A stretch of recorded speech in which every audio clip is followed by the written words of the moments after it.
திருவசனத்தின்படி தான் அவன் காத்துக்கொள்ள முடியுமே தவிர வேறு எந்த வழியிலும் ஒரு வாலிபன் தன்னுடைய வழியை ஆயத்தப்படுத்த முடியாது என்று சொல்லி சங்கீதம் 119 9ஆம் அதிகாரத்திலே திட்டவட்டமாய் சொல்லி இருக்கிறது. இன்றைய காலத்தில் நீங்கள் பார்க்கும் பொழுது உங்கள் கிராமத்தில் இருக்கிற ஒவ்வொரு வாலிப பிள்ளைகளுக்காக நீங்கள் யார் ஜெபிக்க போகிறீர்கள் என்று சொல்வதுதான் இங்கு முக்கியமான ஒரு காரியமாய் இருக்கிறது.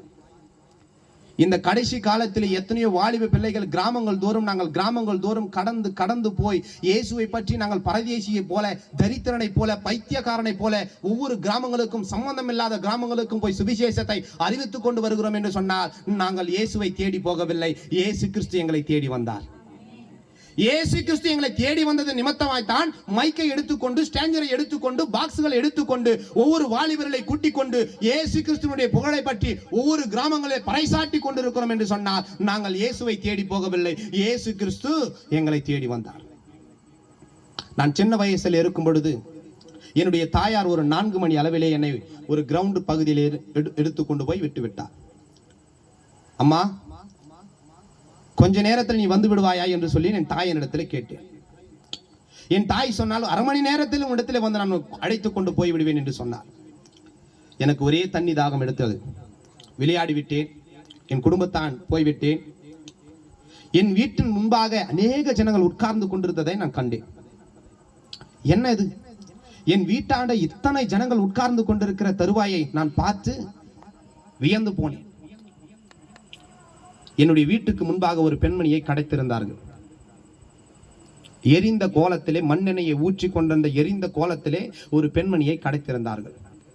என் தகப்பனாரிடத்தில் போய் நான் கேட்டேன், அப்பா யார் அந்த பெண்மணி, யாரப்பா அந்த பெண்மணி என்று சொல்லி கேட்கும் பொழுது எங்க அப்பா என்னை கட்டி பிடித்து அழுது கொண்டு, இதுதாயப்பா உன் தாய் மரித்து போட்டாப்பா, உன் தாய் செத்து போயிட்டாப்பா அப்படின்னு சொன்னாங்க. சின்ன வயசுல எனக்கு எதுவுமே தெரியல. வாலிப வயசுல வரும்பொழுது தான் என் தாயாருடைய அருமை எனக்கு கொஞ்சம் கொஞ்சமா தெரிய வந்தது. அப்போதான் ஒரு காரியத்தை யோசித்தேன். என் தாய் இருந்திருந்தா இந்த நேரத்தில் எனக்கு ஒரு தைரியமா என் தாயை திட்டி 100 ரூபாய் பறித்து கொண்டு போயிருப்பேன். என் தாய் இருந்திருந்தா என் தாய் கிட்ட முறையிட்டு எனக்கு ஒரு துணி வேணும்னு சொல்லி கேட்டு இருப்பேன். என்னுடைய தாய் இருந்திருந்தா என் தாயின் கன்னத்திலே போய் நான் முத்தமிட்டு இருப்பேன். என் தாய் இருந்திருந்தா ஸ்கூலுக்கு போகும்பொழுது ஒரு பேக்கை வாங்கி கொடுத்திருப்பாளே, எனக்கு ஒரு ஆறுதலா இருந்திருப்பாளே என்று சொல்லி நான் ஒவ்வொரு நேரமும் இரவு நேரத்திலே அழுது கொண்டே இருப்பேன். காரணம் தாய் இல்லாத வேதனை, காரணம் தாய் இல்லாத சோகம் என் வாழ்க்கையை வாட்டி வதைத்தது. எனக்கு தாய் இருந்திருந்தா என் வாழ்க்கை எப்படி இருந்திருக்குமோ என்று சொல்லி ஒவ்வொரு நாளும் நினைத்து இன்று நேரத்தில் கூட என் தாயை நினைத்துக் கொண்டு நான் அழுது கொண்டே இருக்கிறேன். அழுது என் கண்ணில் இருக்கிற கண்ணீர் எல்லாம் போய்விட்டது. சாமர்த்தியமா என்னுடைய கண்ணிலே கண்ணீர் வருவதும் இல்லை. காரணம் நான் அழுது என் கண்ணில் இருந்து தண்ணீர் எல்லாம் கடந்து போய்விட்டது. இயேசு கிறிஸ்துவை பார்ப்பதற்காக மரியாளும் தன்னுடைய சகோதரனும் சகோதரிகளும் இயேசுவை பார்ப்பதற்காக வருகிறார்கள். அப்பொழுது இயேசு கிறிஸ்துவிடத்தில் பிலிப் என்கிற ஒரு மனிதன் போய் உன்னுடைய தாயார் உன்னை பார்ப்பதற்காக ஆவலோடு வந்திருக்கிறாள் என்று சொல்லும் பொழுது இயேசு கிறிஸ்து ஒரு வார்த்தையை சொல்லுகிறார், யாரப்பா என் தாய், யாரப்பா என் சகோதரன், யாரப்பா என் தங்கச்சி என்று சொல்லுகிறார். அப்பொழுது யாரு தான் உங்கள் தாய் என்று சொல்லி கேட்கும் பொழுது என் பிதாவினுடைய சித்தத்தின்படி யாரெல்லாம் ஊழியம் செய்கிறார்களோ அவர்களே என்னுடைய தாய் என்று சொல்லுகிறார். சிறு வயதிலே தாய் இல்லாமல் வாழ்ந்து கொண்டிருந்த என்னை, தாயை இழந்து போய் தவித்துக் கொண்டிருந்த என்னை, தாய் இல்லாத பிள்ளையா இந்த பூமியிலே வாழ்ந்தாலும் இயேசு கிறிஸ்துவுடைய ஊழியத்தை செய்து கொண்டிருக்கிற நான் இயேசுவுக்கு தாயா இருக்கிறேன் என்பதிலே நான் பெருமை கொள்கிறேன். ஹல்லேலூயா. நன்றாய் கவனித்து பாருங்கள். பிதாவினுடைய சித்தத்தை யார் செய்கிறார்களோ அவர்களை தாய் என்று சொல்லி இயேசு கிறிஸ்து அழைத்திருக்கிறார். அப்போ கிராம சுவிசேஷத்தை அறிவித்துக் கொண்டிருக்கிற ஒவ்வொரு வாலிப பிள்ளைகளும், ஒவ்வொரு பெண்மணிகளும், ஒவ்வொரு மூதாட்டிகளும், ஒவ்வொரு மூதாதையர்களும் இயேசு கிறிஸ்துவை பற்றி அறிவித்துக் கொண்டிருக்கிறார்கள் சொன்னால் அவர்கள் எல்லாம் இயேசுனுடைய தாய் என்று சொல்லி வேதத்திலே குறிப்பிடப்பட்டிருக்கிறது. ஹல்லேலூயா. யோசித்து பாருங்கள், ஒரு மனிதனை எப்படி தேவன் தேடுவார் என்பதை குறித்து யோசித்து பாருங்கள். ஐங்கண்டிகை மலையிலே நான் பிடிவாதமாய் 3 நாள் உட்கார்ந்து உபவாசித்தேன். முதலாவது ஊழியத்திற்கு என்ன தேவை என்று சொன்னால் தரிசனம் தான் ஒரு மனிதனுக்கு ஊழியத்திலே தேவை. ஹல்லேலூயா. பைபிளை எடுத்துக்கொண்டு பிரசங்கிக்கிறவர்கள் எல்லாம் பாஸ்டராய் மாறிவிட முடியாது. தரிசனத்தை பெற்றுக்கொள்ள வேண்டும் என்று சொல்லி 3 நாள் இரவும் பகலும் பட்டினியாய் நான் மலையிலே தனிமையாய் படுத்துக்கொண்டு இருந்தேன். பைபிளை படிப்பது, பாடுவது, ஜெபம் செய்வது. 3வது நாள் தேவன் எனக்கு ஒரு தரிசனத்தை வெளிப்படுத்தினார். 3 தரிசனத்தை எனக்கு வெளிப்படுத்தினார். என்ன தரிசனத்தை வெளிப்படுத்தினார் என்று சொன்னால், ஒரு குகையிலிருந்து ஒரு பெரிய பாம்பு வெளியில் வருவதை போல என்னிடத்திலே ஒரு மனிதன் நின்று கொண்டு என்னோடு பேசிக் கொண்டிருக்கிறான். மகனே, இந்த பிசாசினிடத்தில் நீ எப்பொழுதுமே ஜாக்கிரதையாய் இருக்க வேண்டும் என்று சொல்லி ஒரு சம்பவத்தை சொன்னான். 2வது, ஒரு இருட்டிலே அழகான ஒல்லியான வெள்ளையான ஒரு பெண்மணியை எனக்கு காண்பித்தார்.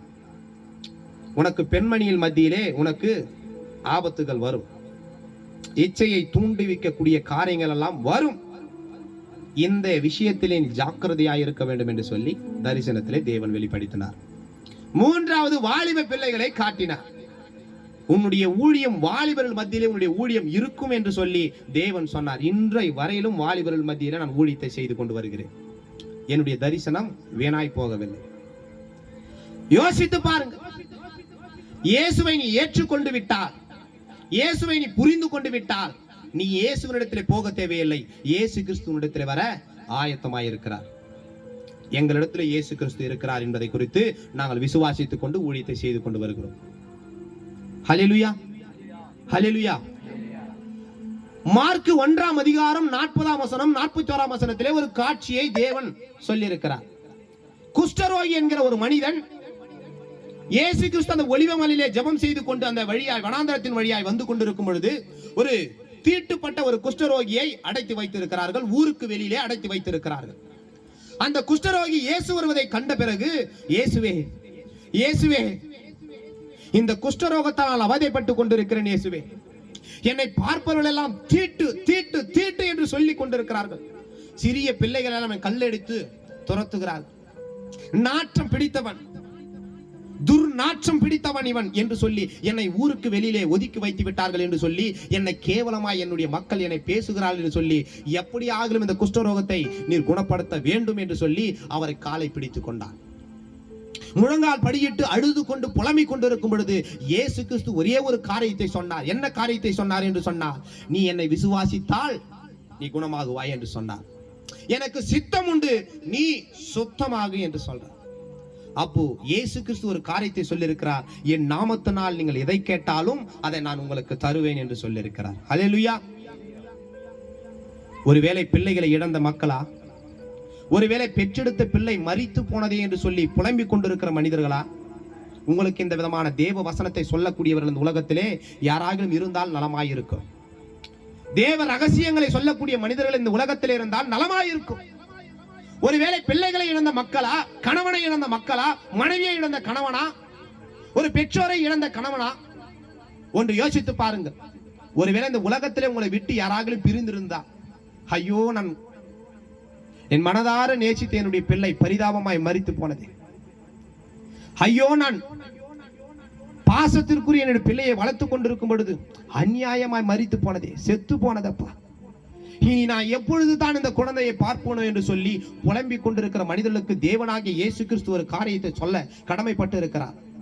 தாவீதுனுடைய பாவத்தை நிமித்தமாய் அவனுடைய பிள்ளை மரிக்கிற சூழ்நிலையாய் மாறுகிறது. 10 நாள் உபவாசிக்கிறான். 10 நாளும் உபவாசித்தும் கூட அந்த பிள்ளை மரித்து போகிறது. ஆனால் அவர் ஒரே ஒரு காரியத்தை சொல்லியிருக்கிறார். என்ன காரியத்தை சொல்லியிருக்கிறார் என்று சொன்னால், மரித்து போன இந்த குழந்தை இனி என்னிடத்திலே வரப்போவதில்லை. எதற்காக அந்த வார்த்தையை சொன்னார் என்று சொன்னால், இந்த உலகத்திலே ஒரு மனிதன் ஒரே தடவை பிறப்பதும் ஒரே தடவை மரிப்பதும் அதோடு நியாய தீர்ப்பிலே நிற்பதும் தான் மனிதனுக்கு கொடுக்கப்பட்டிருக்கிற கட்டளையே தவிர, அவர் அந்த பொதிரிலே திரிந்து கொண்டிருக்கிறார், ஆவியாய் அந்த சுடுகாட்டிலே அலைந்து கொண்டிருக்கிறார் என்று சொன்னால் உங்களை நீங்களே ஏமாற்றி கொண்டிருக்கிறீர்கள் என்று சொல்லி அர்த்தமா? ஒரு மனிதன் இந்த உலகத்திலே ஒரே தடவை தான் பிறக்க முடியும். ஒரு மனிதன் இந்த உலகத்தை ஒரே தடவை தான் மரிக்க முடியும். அதோடு அவன் பரலோகத்தில் இருக்கிற நியாய தீர்ப்பிலே நிற்க வைக்க முடியும். அவர் சொல்லுகிறார், இனி இந்த குழந்தை என்னிடத்திலே வர போவதில்லை, நான் அந்த குழந்தைக்கு முன்பாக ஏறி செல்கிறேன் என்று சொல்லுகிறார். அப்ப அந்த குழந்தை எங்க இருக்குன்னு சொன்னா, பரலோகத்துல. பாவம் அறியாத அந்த குழந்தை பரலோகத்துல இருக்கும். பாவம் அறிந்த நாம் மரித்து அந்த குழந்தையிடத்துக்கு போக வேண்டும் என்று சொன்னால் நாம் எப்படி இருக்க வேண்டும் என்று சொன்னால், நானே வழியும் நானே சத்தியமும் நானே ஜீவனும் என்கின்ற அந்த வழியில் போகும் பொழுது அந்த நாம் இழந்து போன மனிதர்கள் இருக்கிற இடத்துல போய் நாம் சேர்ந்து விடலாம். ஹல்லேலூயா. ஒரு நாள் புதட்டூர்பேட்டை என்கிற கிராமத்திலே நாங்கள் சுவிசேஷத்தை அறிவித்துக் கொண்டிருந்தோம். மாமலா எல்லாரும் பாருங்க, ஒரு சொம்புல தண்ணி எடுத்து வந்துட்டா எல்லா பாஸ்டுக்கும் நினைச்சுக்குது என்னன்னா ஜெபம் பண்ணிக்கிறதுக்கு தான் அந்த சொம்பு எடுத்துன்னு வர்றாங்கன்னு நினைச்சுப்பாங்க. நான் ஆரம்ப காலகட்டத்தில் நிறைய பல்ப் வாங்கியிருக்கிறேன். ஹல்லேலூயா. ஊழியத்தை நான் செய்யும் பொழுது நிறைய இடத்துல பல்ப் வாங்கியிருக்கிறேன். ஒரு அம்மா நான் ரொம்ப நேரமா கத்தி கத்தி ஜெபம் பண்ணின்னு இருக்கிறேன். ஜெபம் பண்ணின பிறகு அந்த அம்மா சொம்புல தண்ணி எடுத்துன்னு வந்தது. எதனால தண்ணி எடுத்துன்னு வந்ததுன்னு சொன்னா, இவர் ரொம்ப நேரமா கத்தினுக்கிறாரு, இவருக்கு குடிக்கிறதுக்கு தண்ணி எடுத்துன்னு வரணும்னு சொல்லிட்டு தண்ணி எடுத்துன்னு வந்துக்கிறாங்க.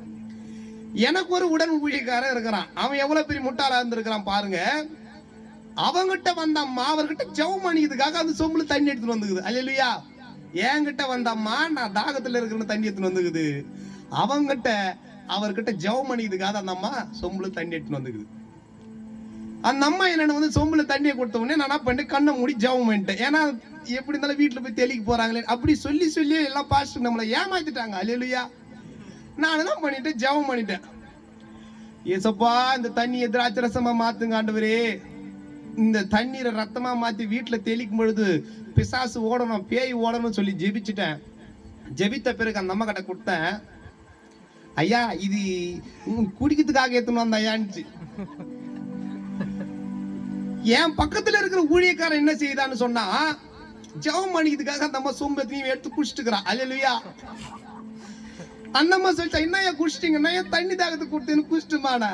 ஐயா ஜெபம் பண்ணிக்கிறதுக்காக எடுத்துன்னு வந்தேன். படு கேவலமான அசிங்கத்தை நான் பட்டு விட்டேன். அல்லேலூயா.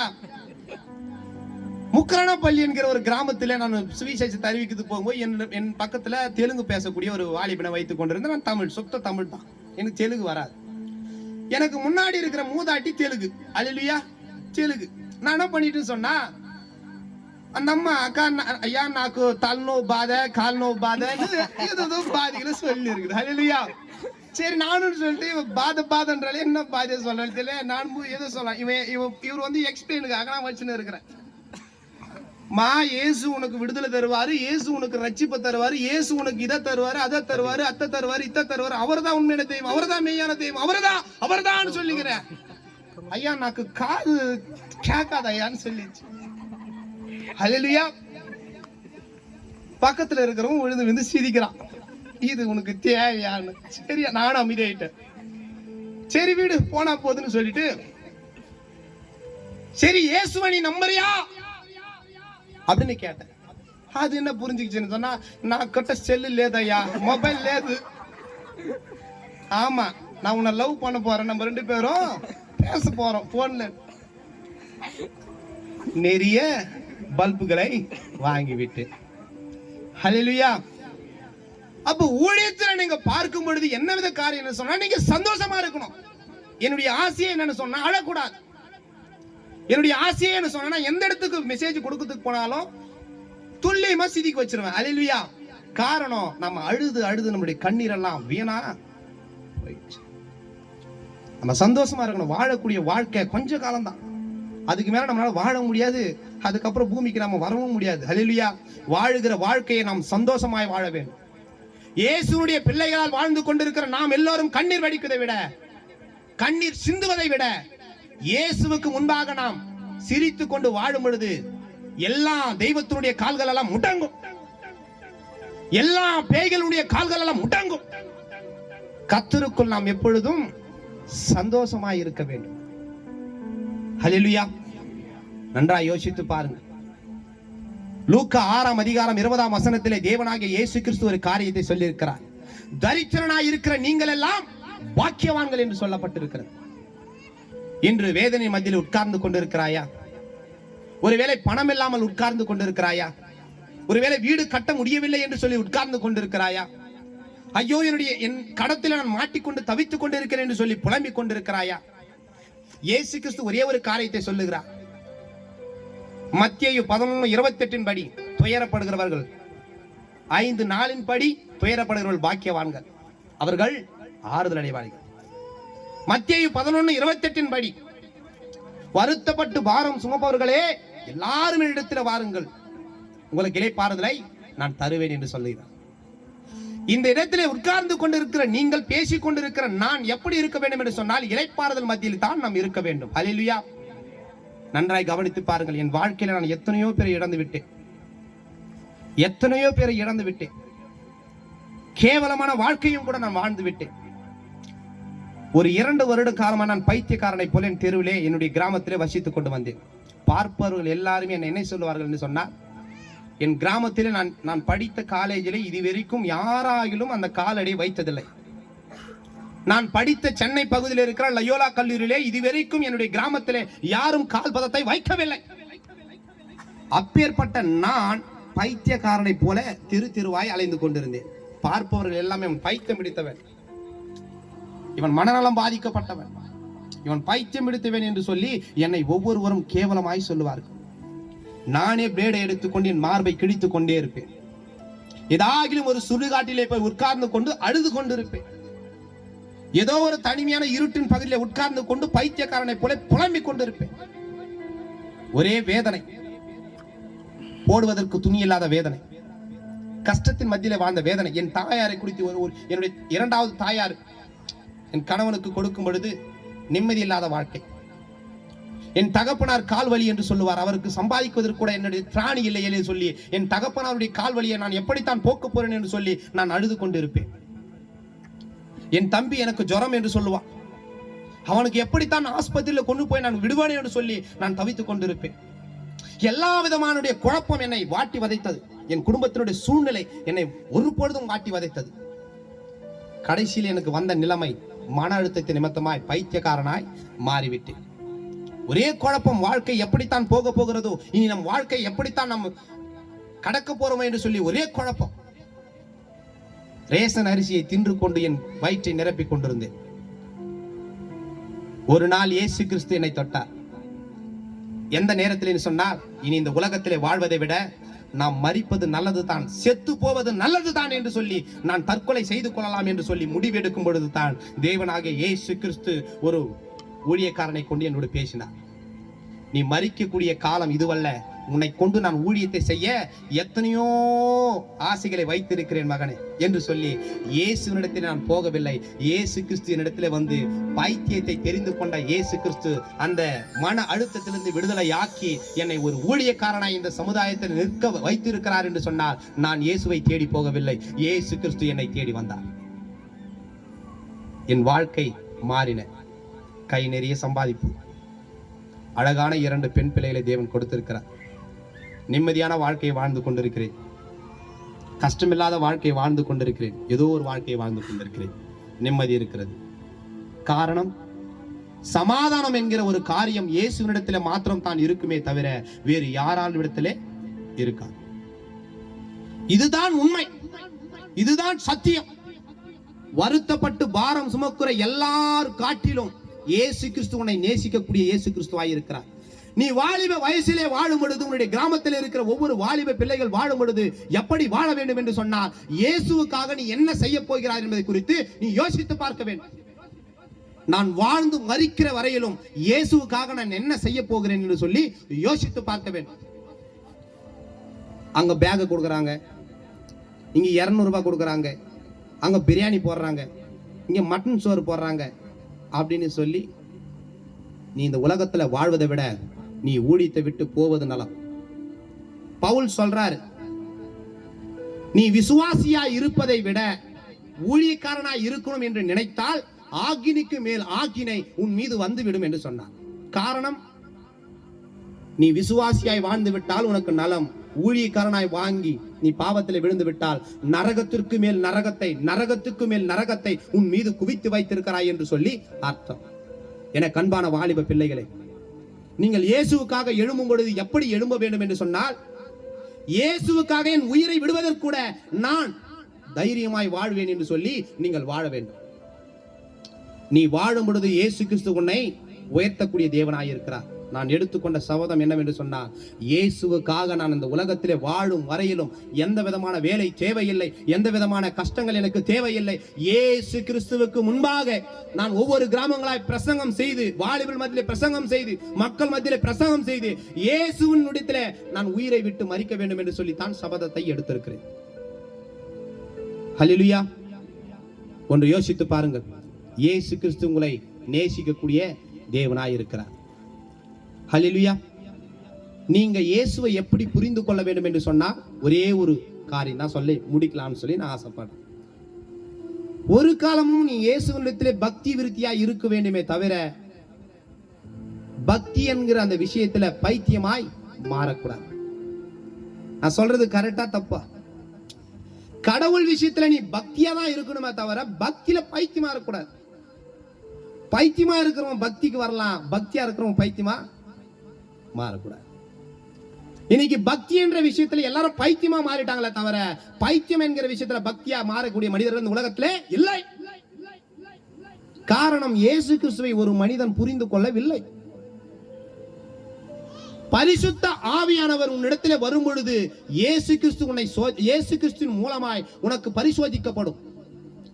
அதே பரிசுத்த ஆவியை நீ பெற்றுக்கொண்டு அந்நிய பாஷையில ரிக்கலரபா சந்துரு யக்கலரபா வேந்தி யாங்கலரபா என்று சொல்லி நீ புலம்பிக் கொண்டு அழுது கொண்டு பேய்களை போல ஆடிக்கொண்டு இயேசு கிறிஸ்து அபிஷேகத்தை கொடுத்து விட்டார், இயேசு கிறிஸ்து பரிசுத்த ஆவியை ஊற்றி விட்டார், இயேசு கிறிஸ்து அபிஷேகத்தை ஊற்றி விட்டார், இயேசு கிறிஸ்து மகிமை என்னை சூழ்ந்து கொண்டது என்று சொல்லி நீங்கள் இயேசுவுக்கு முன்பாக வாழ்ந்து கொண்டிருக்கும் பொழுது ஒரு நாள் பரிசுத்த ஆவிக்கு விரோதமாய் நீ பாவம் செய்தால் அந்த பரிசுத்த ஆவி உன்னை விட்டு கடந்து போய்விடும்.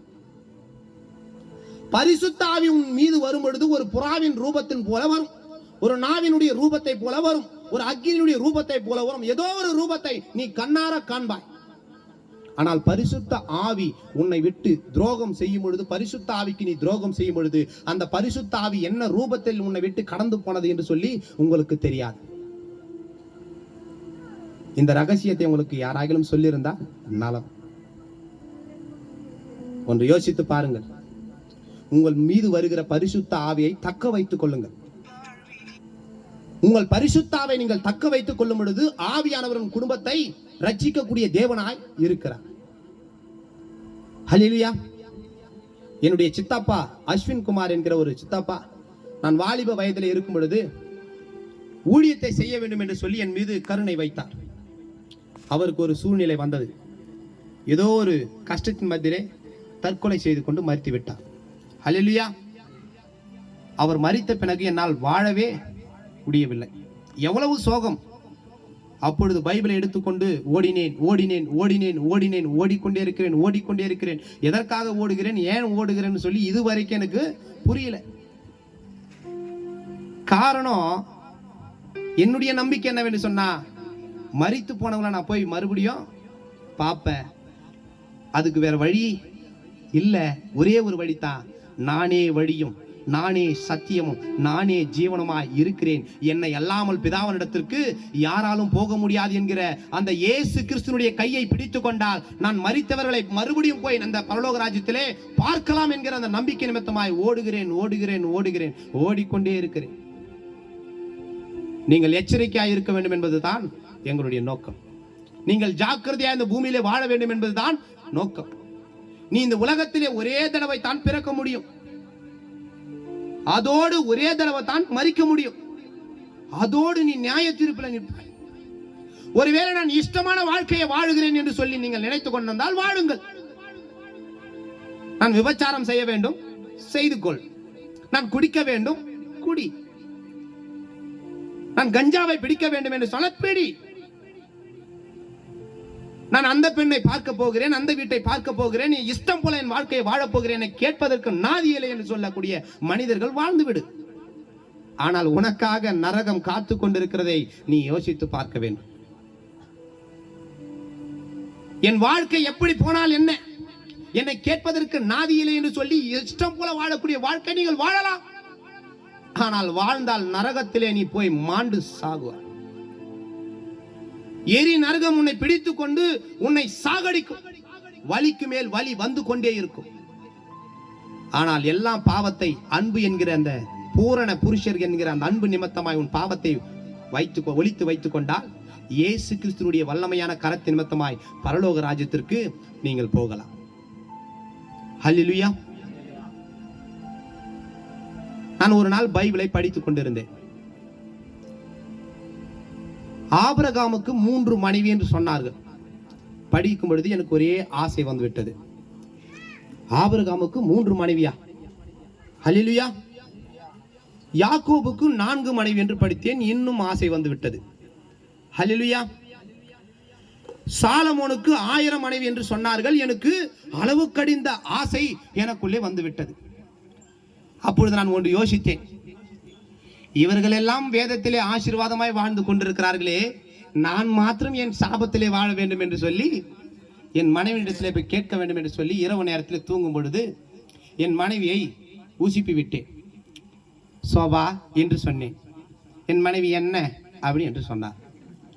இல்லை இல்லை, ஆபிரகாமுக்கு 3 மனைவி, நிம்மதியாய் வாழ்ந்து மாண்டு போனார். யாக்கோபுக்கு 4க்கும் மேல் நிம்மதியாய் வாழ்ந்து மாண்டு போனார்.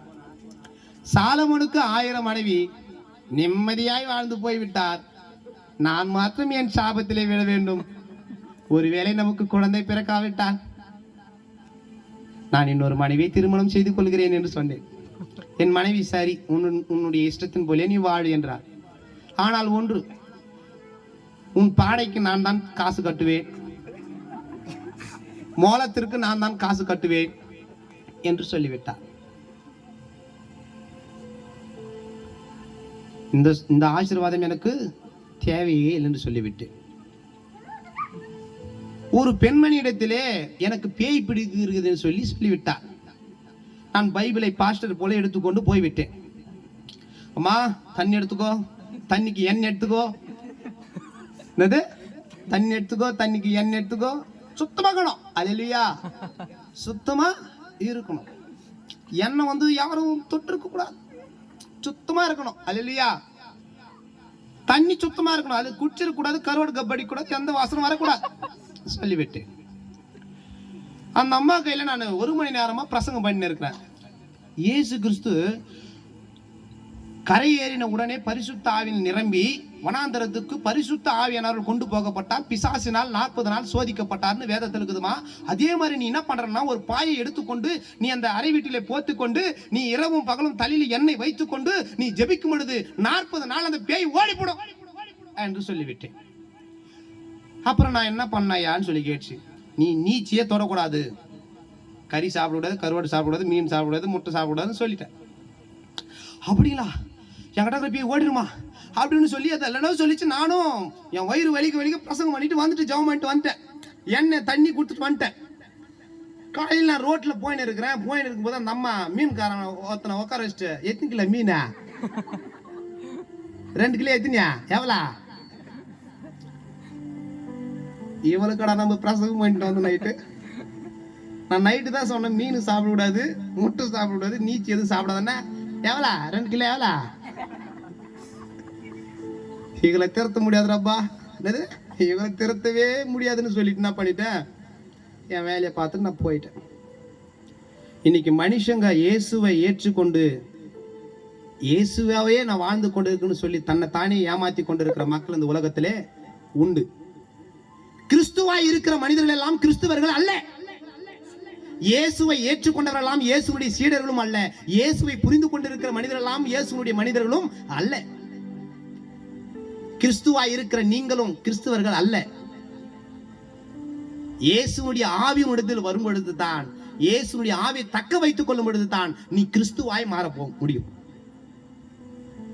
வெள்ளாட்டு தோலை போர்த்தி கொண்டு ஓனாய் வாழ்க்கை வாழ்வதை விட கருப்பு தோலை போர்த்தி கொண்டு சமாதானத்திலே வாழ்வதை நான் பெருமையாய் கொள்கிறேன்.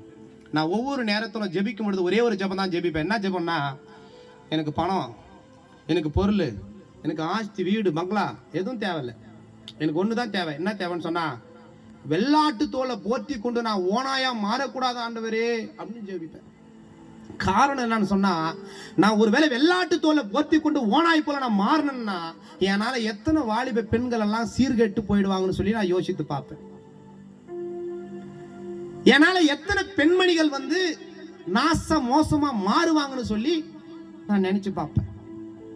கன்னியாகுமரி பகுதியிலே ஒரு பாஸ்டர் என்ன செய்கிறார் என்று சொன்னால், இயேசுவை நான் காண்பிக்கிறேன் வா என்று சொல்லி வாட்ஸ்அப்பிலே தகவல் தொடர்புகளை வைத்துக் கொண்டு இயேசுவை நான் கண் முன்னாடி காட்டுகிறேன் என்று சொல்லி 100 பெண்களை சீரழித்திருக்கிறார். இயேசுவை நான் காட்டுகிறேன் வா, இயேசுவை நான் காட்டுகிறேன் வா, இயேசுவை நான் காட்டுகிறேன் வா என்று சொல்லி ஒரு சபையினுடைய நான் உனக்கு இயேசுவை காண்பிக்கிறேன் என்று சொல்லி ஓநாயாய் மாறிவிட்டு 100 பெண்களுடைய வாழ்க்கையை சீர்கழித்து கொண்டிருக்கிறார். அப்ப நீங்க எப்படி இருக்கணும்னு சொன்னா,